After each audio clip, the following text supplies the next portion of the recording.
Hi friends, welcome to Salem Padma சமையல். இன்றைக்கி நம்ம என்ன பார்க்க போகிறோன்னா தக்காளி குழம்பு. இது பார்த்திங்கன்னா இட்லி, தோசை, சாதத்துக்கும் நல்லாயிருக்கும்.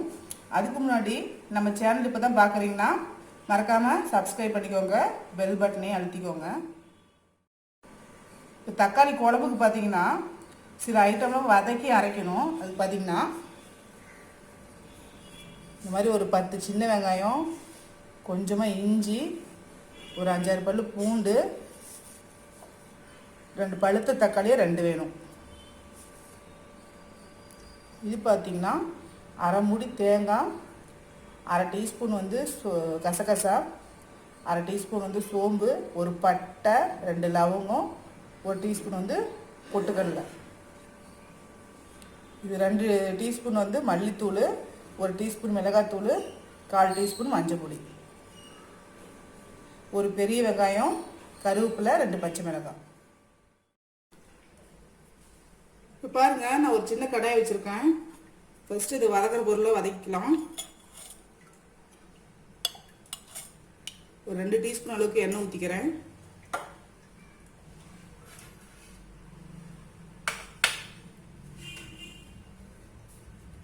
சின்ன வெங்காயம் ஃபஸ்ட்டு வதக்கலாம்.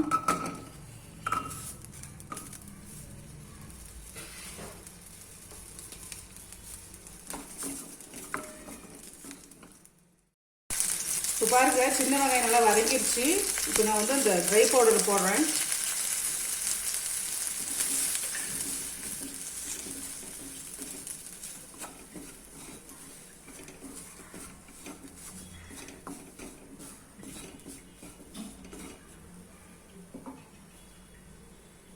இப்போ தக்காளி போட்டுக்கலாம். அந்த தண்ணியிலே நல்லா இதாக வதங்கிக்கும்.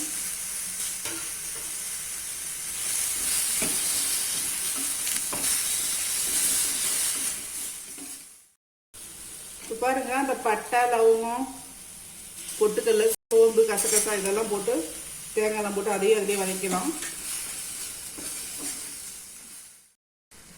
இப்போ இந்த இஞ்சி பூண்டு இதிலே போட்டுக்கலாம்.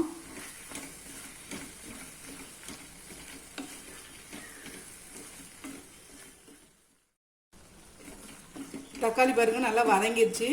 இப்போ நம்ம ஆற வச்சு நைஸாக அரைச்சிக்கலாம். பாருங்க, நான் ஒரு பாத்திரம் வச்சுருக்கேன். இதில் 2 டீஸ்பூன் அளவுக்கு எண்ணெய் ஊற்றிக்கிறேன். இப்போ கடுகு ஒரு 1/2 டீஸ்பூன் அளவுக்கு போடுறேன். கடுகு பொரியணும். இப்போ வெங்காயம் போடுறேன்.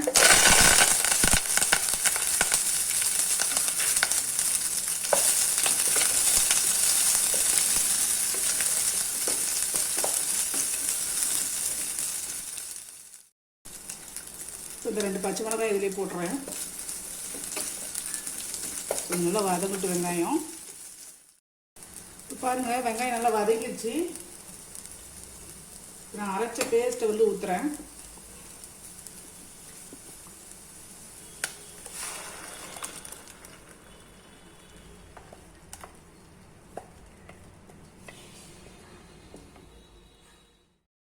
இப்போ தண்ணி தேவையான அளவுக்கு ஊற்றிக்கலாம்.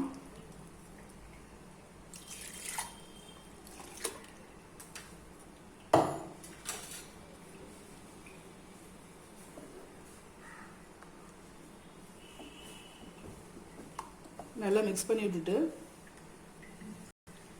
உப்பு தேவையான அளவுக்கு போட்டுக்கலாம். இது பார்த்தீங்கன்னா ஒரு 5-10 நிமிஷம் கொதிக்கணுங்க. அப்போ தான் நல்லாயிருக்கும். கொதிக்க வச்சுக்கலாம். இப்போ பாருங்கள், குழம்பு நல்லா கொதிச்சிருச்சு. ஒரு 10 நிமிஷம் ஆயிடுச்சு. இந்தளவுக்கு இருந்தால் தான் இட்லி, தோசைக்கு கரெக்டாக இருக்கும். உங்களுக்கு திக்காக வேணும், இன்னும் கொஞ்சம் நேரம் கொதிக்க வச்சுக்கோங்க. இப்போ நான் மல்லியில் போட்டு இறக்கிடுறேன். மல்லியில் போட்டு ஸ்டவ் ஆஃப் பண்ணிடுறேன். இப்போ பாருங்கள், நாம் செஞ்ச தக்காளி குழம்பு ரெடி ஆகிடுச்சிங்க.